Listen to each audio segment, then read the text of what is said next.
Okay, big question.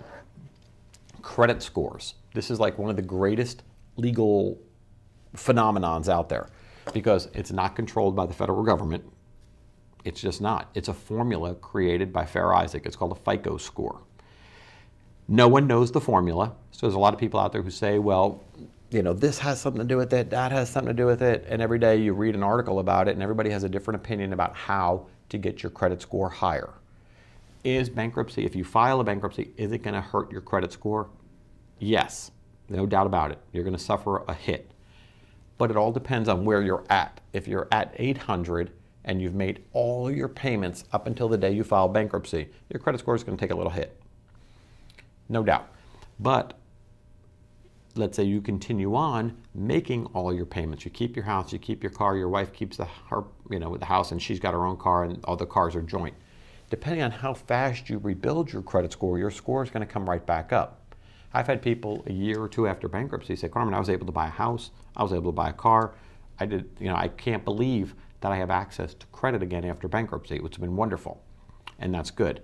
Good credit rates. In other words, you're not paying 10% for a car, you're paying as little as possible, 4 or 5. So, how do you handle this? Well, if a person comes to me and they say, Carmen, I want to file bankruptcy. Okay, let's look at it.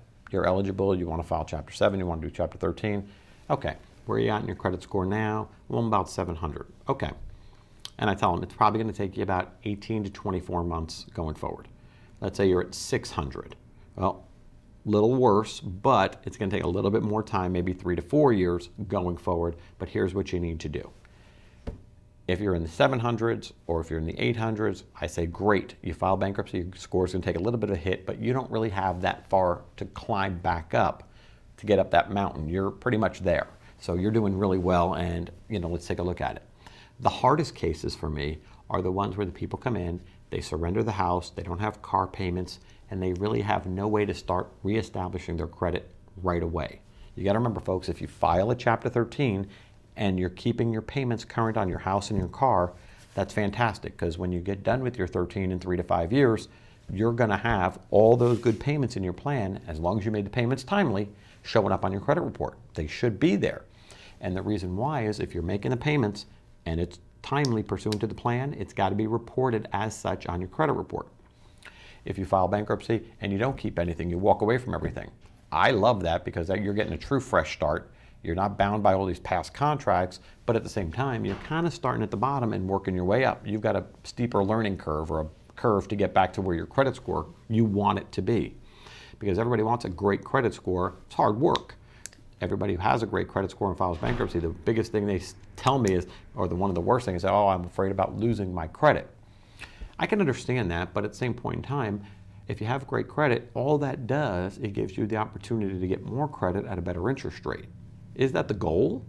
Or is the goal to say, hey, I want to get credit, I want to pay it off every month so I don't pay interest to anybody.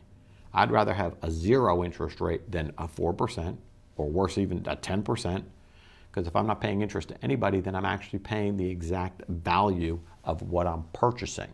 In other words, if I'm paying $10,000 for a car and I can do it at 0% interest, I'm only paying $10,000. If I have to pay 4%, well, then I might be paying an extra $1,500 in interest. 10%, kind of scary. What else? What else am I paying for? Because the car is only worth 10, I want to pay 10. See what I mean? So I'd rather pay the car off with money that I can save on my own and pay it off that way. This way I don't have to have a car payment.